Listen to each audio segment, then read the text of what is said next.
What's up, peeps? This is the last tutorial for this course. So if you're watching this video, then pat yourselves on the back, but only if you actually watched videos 1 all the way through this video. If you skipped, you take that pat back right now. But in this tutorial, I'm going to be showing you guys how to expand your photographic vision.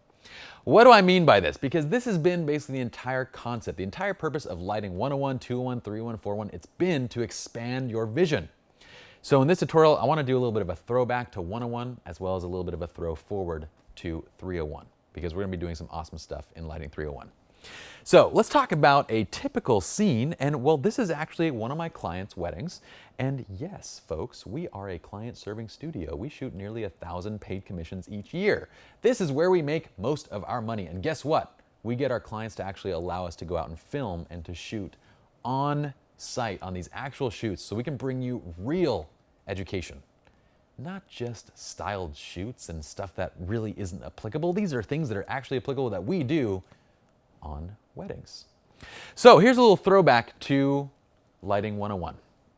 Lighting 101, if you remember, was all about on-camera flash, right?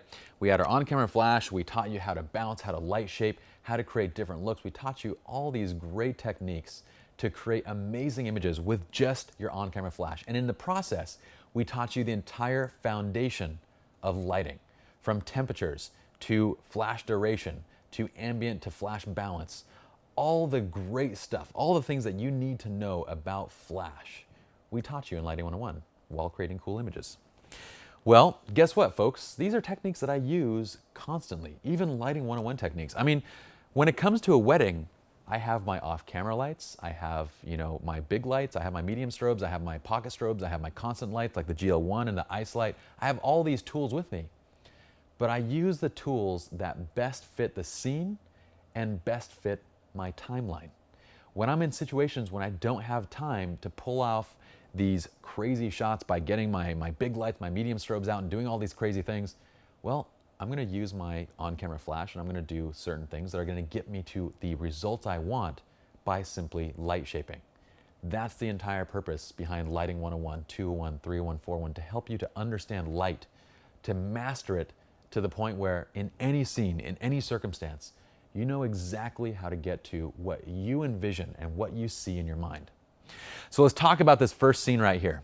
I've got the bridesmaids in this tiny little room. It's a really small room. I think it's about 20 by 10 feet, so it's longer than it is wide. And this is after the ceremony where basically the coordinator takes them to this room. This is like the bridal suite. So the bridal party waits there after the ceremony while she clears out everybody to go to the cocktail hour and so forth and to get ready for the reception. So in the meanwhile, the bridesmaids and the bride is in there and they can't really do anything. And I walk into there and, hey, you know what?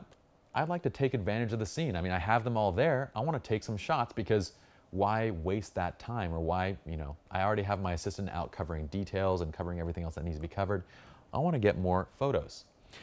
But this is a shot with the ambient light in that room. So this is on the Canon 2470 Mark II at f2.8 at, let's see, this is at f2.8, 1/100 of a second at ISO 1600, and you can see it's at 2800 Kelvin, and we have a very poopy ambient light quality. There's no flash fired there.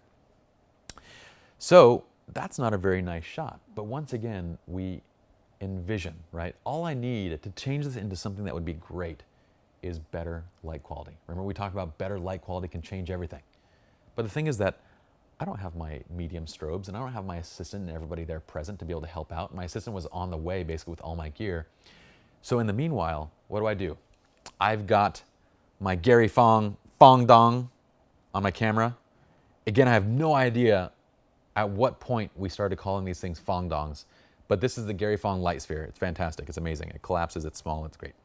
I had it on my pocket strobe, just set on my camera. I was using a 580EX2 at the time, and I still like the 580EX2 as well as the 600EX RT, but the Photix is a great replacement for that. The only difference when using it on camera is just that the Photix has a slightly slower AF focus. So I still prefer the 580EX2 on camera for, say, weddings and low light conditions, but the Photix is fantastic too.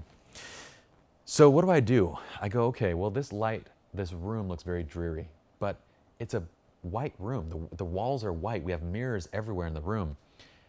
If I shoot it to be super white, then it should look really nice. So I turn my little on-camera flash off to the side like this. I find in a corner of the room, kind of around the ceiling, where I got nice white and I've got no mirrors to basically reflect. So I don't want to reflect direct light off of them. I use the Fongdong in situations like this. I use it on events because it pushes a little bit of light out forward. So it's pushing a little bit of light out forward and in all directions, which gives me a bit of a fill in the shadowy areas, and I like that.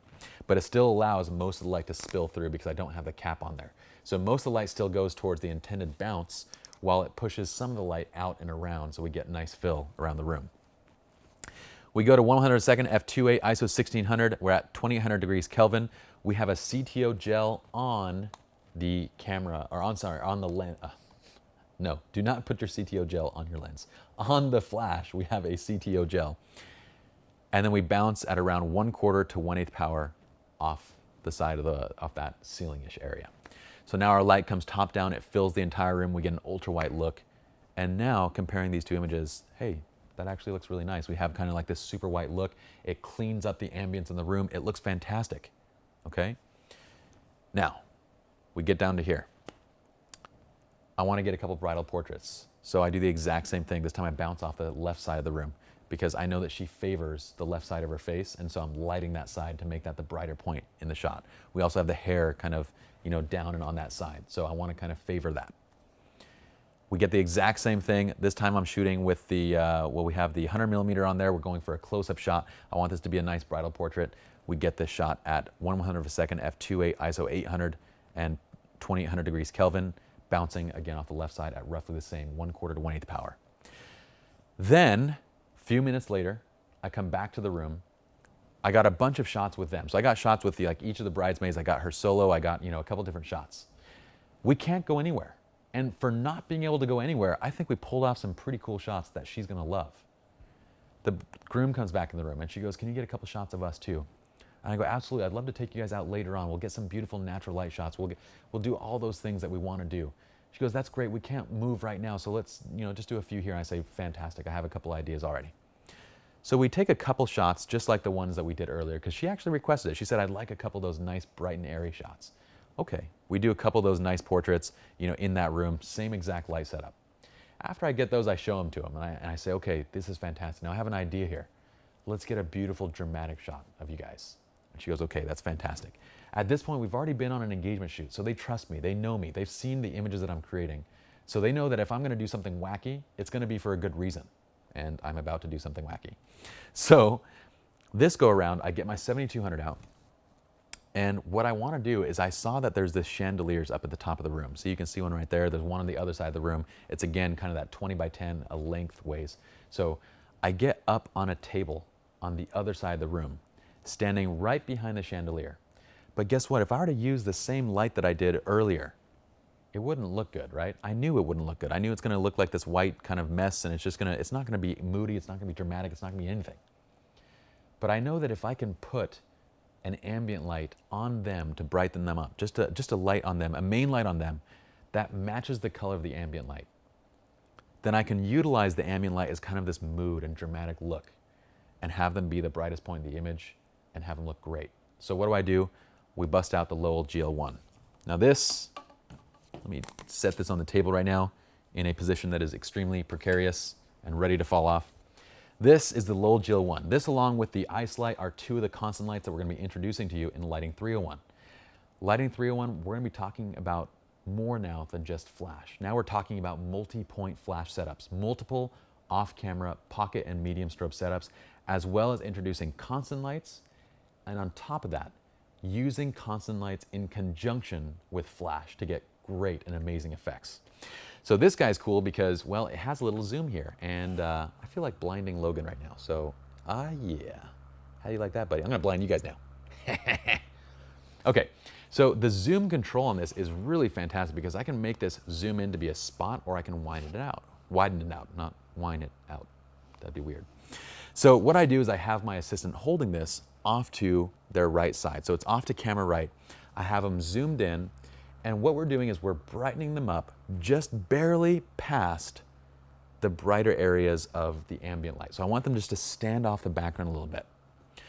With that, I dial into 1/100 a second, f2.8 and ISO 1600 because that gives me my ambient, it gives me my background exposure. We brighten them up and I have this light being held on them and I stand up and I shoot through the chandeliers. The first shot is this image right here. The second shot is this image right here where we shoot the reflection off the mirror that's actually directly behind them.